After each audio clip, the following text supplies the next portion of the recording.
안녕하세요. 매일 아침 말씀 묵상에 오신 여러분을 진심으로 환영합니다. 6월 30일 일요일 실패한 선교사 제3기는 마가복음을 연구하게 되겠습니다. 제1과 복음서의 시작 기억절 요한이 잡힌 후 예수께서 갈릴리에 오셔서 하나님의 복음을 전파하여 이르시되 때가 찼고 하나님의 나라가 가까이 왔으니 회개하고 복음을 믿으라 하시더라. 마가복음 1장 14절 15절 말씀. 생각할 문제, 마가복음은 어떤 책입니까? 마가복음의 저자 마가는 어떤 사람입니까? 오늘 우리에게 주는 교훈은 무엇입니까? 마가복음은 어떤 책일까요? 복음이라는 말은 예수 그리스도의 생애를 이야기합니다. 마가복음의 책 이름은 마가복음으로 마가가 기록한 예수 그리스도의 생애라는 의미입니다. 대상은 로마인들을 위하여 기록했습니다. 기록자는 마가인데요. 사도 바울과 바나바의 동역자였고 특별히 베드로의 동역자였습니다. 그래서 마가복음의 다른 별명은 베드로 복음이라고 합니다. 베드로에게서 들은 복음을 잘 요약하여 정리한 것입니다.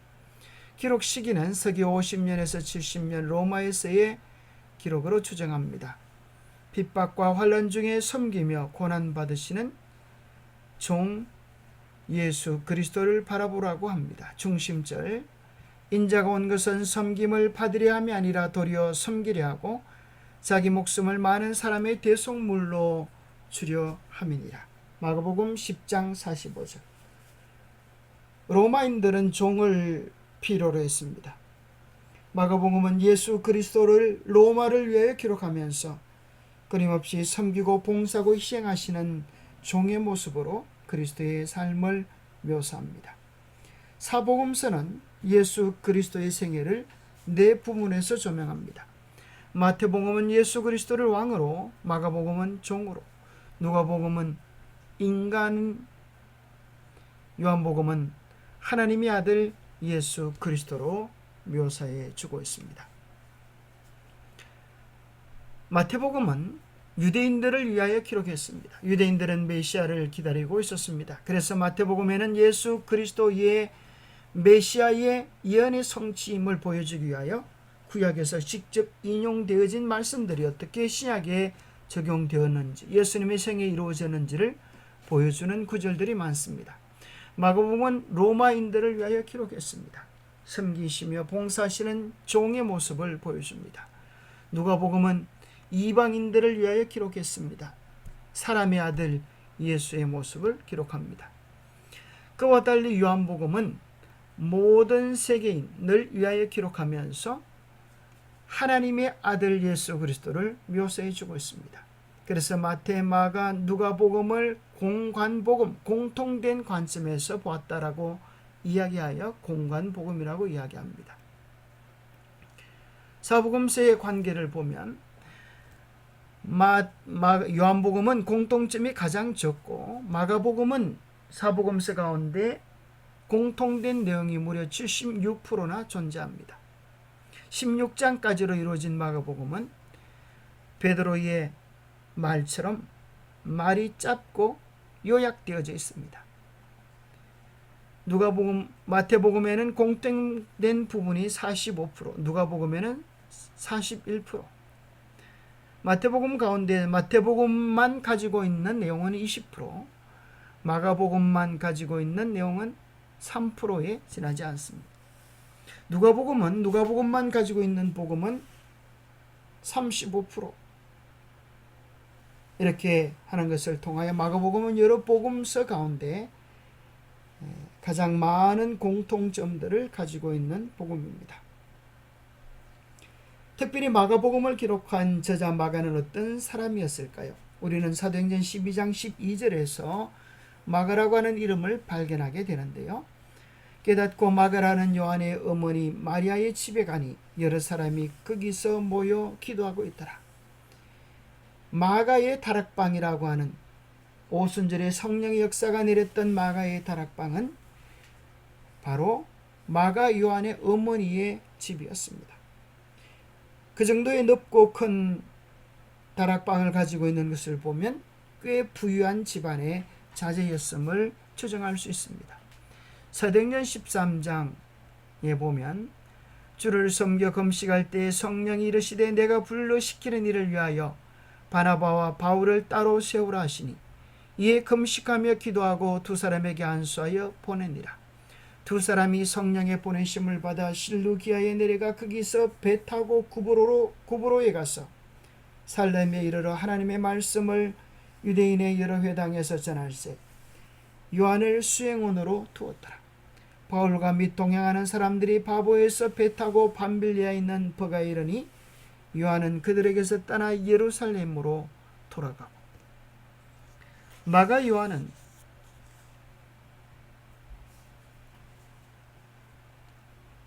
선교 여행을 갔다가 힘이 들어서 예루살렘으로 돌아오는 일을 통하여서 바울의 신뢰를 잃어버리게 됩니다.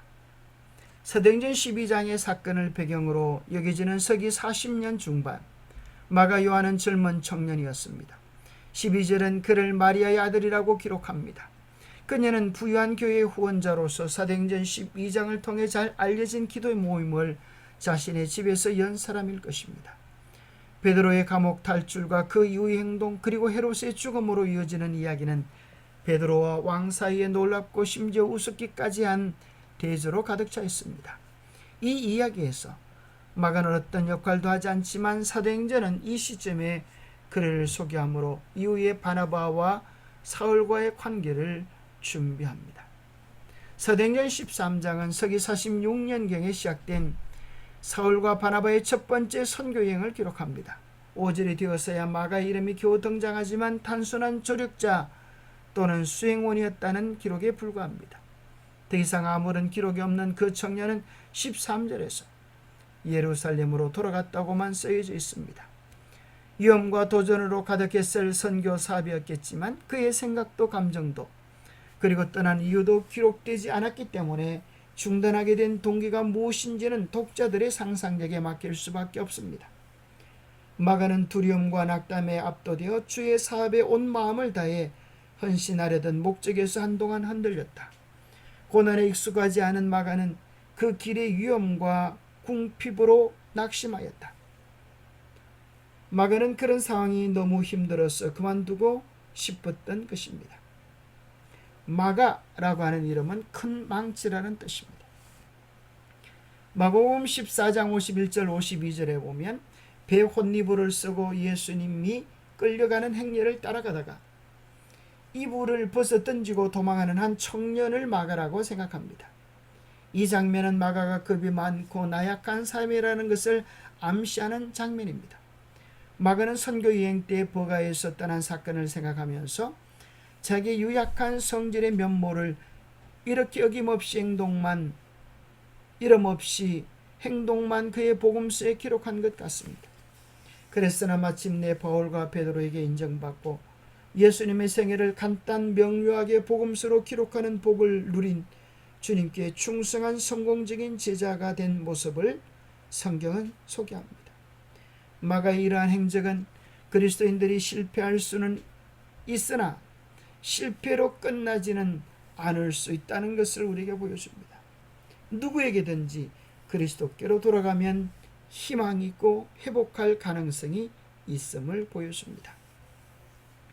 낙심하여 돌아간 마가는 그 길의 위험과 궁핍으로 낙심하였다. 그는 좋은 환경 아래서는 성공적으로 일하였으나 흔히 개척자들이 당하는 반대와 위험 가운데서 훌륭한 십자가의 군병으로 고난을 견디는 데는 실패하였다. 그는 위험한 박해와 반대를 용감한 마음으로 맞아야 할 것을 배워야 했다.